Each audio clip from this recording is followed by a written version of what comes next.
नमस्कार, स्वागत है, अभिनंदन है आपका स्पोर्टी सब यूट्यूब चैनल पर। तो कैसे हैं आप लोग? लौट आया हूं मैं नया ब्लॉग लेकर, जिसमें मैं आपको पूरे सफ़र का अपना सैर कराना चाहूँगा, जो कि होगा कैंची धाम और नैनीताल कंबाइंड। ये 2 दिन का मेरा सफ़र था, इसकी पूरी मेमोरीज़ आपके साथ में साझा करूँगा। तो बने रहिएगा मेरे ब्लॉग में। तो चलिए शुरू करते हैं। मैं सफ़र की शुरुआत करने के लिए तैयार होकर निकल पड़ता हूँ बस के लिए। अच्छा धाम से मेरी बस थी 11:30 बजे रात को, जो कि 5:30 बजे मुझे हल्द्वानी पहुँचाती है और स्लीपर बस थी मेरी ये। मैं बैठ जाता हूँ बस में और व्यू का आनंद लेता हूँ। करीब 1 घंटे के सफ़र के बाद बस शिवा ढाबा पर रुकती है, जहाँ पर आप चाय, स्नैक्स भी खा सकते हैं, क्योंकि ये आखिरी स्टॉपेज था। इसके बाद कोई स्टॉपिंग नहीं आने वाला था। करीब 5:30 बजे के करीब मेरी बस हल्द्वानी पहुँच जाती है और वहाँ पर 7 सीटर गाड़ी में मैं बैठता हूँ और कैंची धाम के लिए प्रस्थान करता हूँ। क्या सुंदर नज़ारा नज़र आ रहा था। 5:30 बजे सुबह ठंडी-ठंडी हवाएँ और पूरे पहाड़ों की व्यू लेते हुए बाबा नीम करोली के दर्शन के रास्ते को जाते हुए।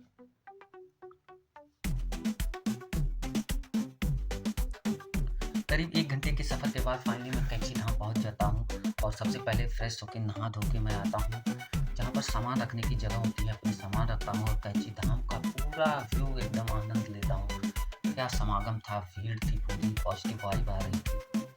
अंदर में फ़ोटो या वीडियो अलाउड नहीं था, इसलिए सबसे पहले मैं नीम करोली बाबा के दर्शन करता हूँ। इसके बाद बाहर आकर मोमेंट को भी अपने फ़ोन में कैप्चर करता हूँ और यादों के लिए वहाँ की निशानी, ताबीज़ वगैरह भी लेता हूँ और नीम करोली बाबा को आखिरी बार प्रणाम करके नैनीताल के लिए निकल जाता हूँ। क्या सुंदर नज़ारा नज़र आता था। नैनीताल के रास्ते में पहाड़ों के बीच से गाड़ी जा रही थी। करीब नैनीताल के रास्ते पर भी करीब 1 घंटे के सफ़र के बाद मैं नैनी लेक पर पहुँच जाता हूँ और वहाँ के व्यू का आनंद लेता हूँ।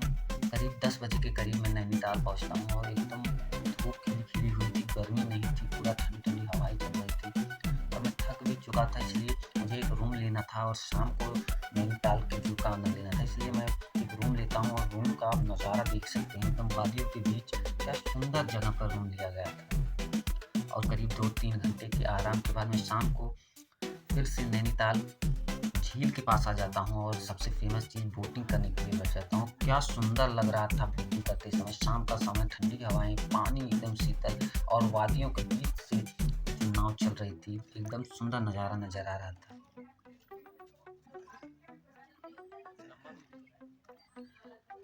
मैं भी पूरे अपने व्यू का आनंद लुफ्त उठा रहा था, पूरे मज़े ले रहा था। क्या सुंदर व्यू नज़र आ रहा था। इसके बाद 52 शक्तिपीठों में से एक नैना देवी टेम्पल के दर्शन के लिए मैं निकल पड़ता हूँ और अगर आपको बता दूँ तो ये मेरा सफ़र महाअष्टमी के दिन था और क्या मेरी किस्मत थी। शाम को जब मैं नैना देवी टेम्पल पहुँचा तो वहाँ पर आरती हो रही थी और महाअष्टमी की शाम को आरती के समय क्या पॉजिटिव वाइब आ रही थी। घंटियों की आवाज़, बगल में नैनी लेक, सुंदर सजावट, एकदम पूरा माहौल बना हुआ था।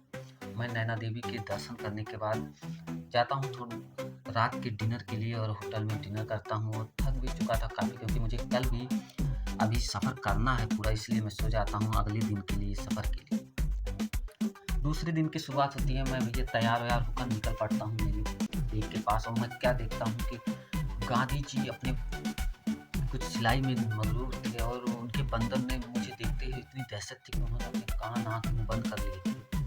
मैंने भी उनको देखा और इग्नोर ही किया। मैं कहा जाओ, जब तुमने कान, आँख, मुँह बंद कर लिया है तो मैं भी तुम्हें नहीं देखूँगा। इसके बाद मुझे पूरे नैनीताल के व्यू का आनंद लेना था। 11 व्यू पॉइंट के दर्शन करने थे, इसलिए मैंने एक बाइक हायर किया और बाइक वाले भैया भी आ गए और बाइक पर बैठकर मैं पूरे नैनीताल का व्यू लेने लगा, बाइक के ऊपर से ही बैठकर।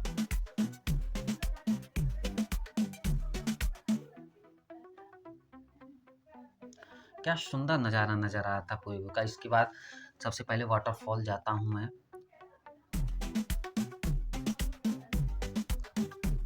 पूरा नज़ारे का आनंद लेता हूँ।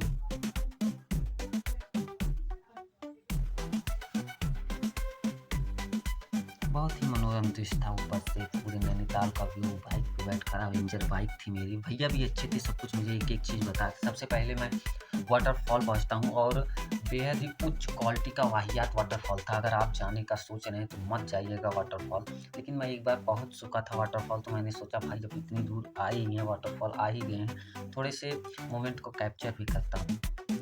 तो वाटरफॉल के खराब एक्सपीरियंस के बाद मैं निकल पड़ता हूँ मनसा देवी मंदिर के दर्शन करने के लिए। और मनसा देवी मंदिर के दर्शन करने के बाद पूरा एकदम व्यू लेने के लिए व्यू पॉइंट पर पहुंचता हूँ मैं।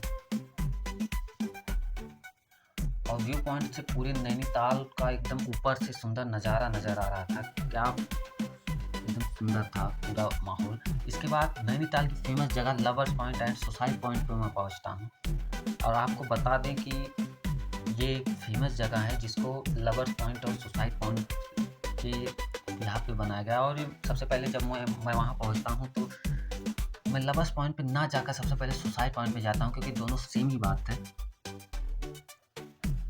और सबसे पहले मैं वहाँ के माहौल को देखता हूँ, इतनी भीड़ थी भाई, लोग क्यों आए हैं वहाँ पर, क्योंकि लवर्स पॉइंट का तो चलो ठीक है, सुसाइड पॉइंट पर क्यों आए हैं लोग, यही मैं सोच रहा था। लेकिन कोई बात नहीं, मैं भी एक बार पहुँचने के बाद वहाँ फ़ोटोज़ वगैरह भी खिंचाता हूँ, पूरे व्यू का आनंद लेता हूँ, क्योंकि ऐसे मौके बार-बार नहीं मिलते हैं। भैया थोड़ी भूख लग गई थी मुझे, तो देसी स्टाइल वाला भुट्टा लेकर मैं बाइक पर बैठकर खाते-खाते पूरे व्यू का सफ़र का आनंद लेता। और एक और फेमस पॉइंट मैंगो पॉइंट पर पहुँचता हूँ। अगर आपको बता दें, मैंगो पॉइंट पे तो ऊपर से मैंगो कट शेप का व्यू आता है, जिसको मैंगो पॉइंट बोला जाता है। एकदम सुंदर लग रहा था। और भैया ने मुझे बताया कि यहीं पर क्रिश मूवी की शूटिंग हुई थी, जो कि ये स्कूल दिख रहा है आपको। और ये क्रिश मूवी की जो पहला पार्ट था, कोई मिल गया, उसकी शूटिंग हुई थी यहाँ पर। अगर आपने मूवी देखी होगी तो आपको ये पॉइंट याद आ रहा होगा। इसके बाद मैं कई जगह पर जाता हूँ, पेड़ में भी अटकता हुआ दिखता हूँ, पूरे मोमेंट को अपने कैप्चर करता हूँ। इसके बाद मैं निकल पड़ता हूँ हिमालय दर्शन के लिए। और ऐसा बताया जाता है कि इस पॉइंट से पूरे हिमालय का व्यू आता है। मैं भी हिमालय के व्यू को देखने के लिए निकल पाता हूँ। भैया ने मुझे बताया कि इसी नीचे वाली जगह पर राजा हिंदुस्तानी मूवी का जो सॉन्ग था, उसकी शूटिंग हुई थी। तो मैं भी देखने लगता हूँ और मुझे भी कुछ याद आता है कि हाँ, मूवी में ऐसा ही कुछ सीन दिखाया गया था। इसके बाद मेरा सफ़र का सारे पॉइंट्स का यही समाप्ति होती है। मैं बाइक वाले भैया भी मुझे ड्रॉप करके चले जाते हैं और मैं भी पूरे व्यू का आनंद लेते हुए समाप्त करता हूँ। तो मेरे ब्लॉग को ऐसे ही प्यार देते रहिए, इस चैनल को सब्सक्राइब कीजिए, लाइक कीजिए। मिलते हैं अगले ब्लॉग में। Bye bye to all.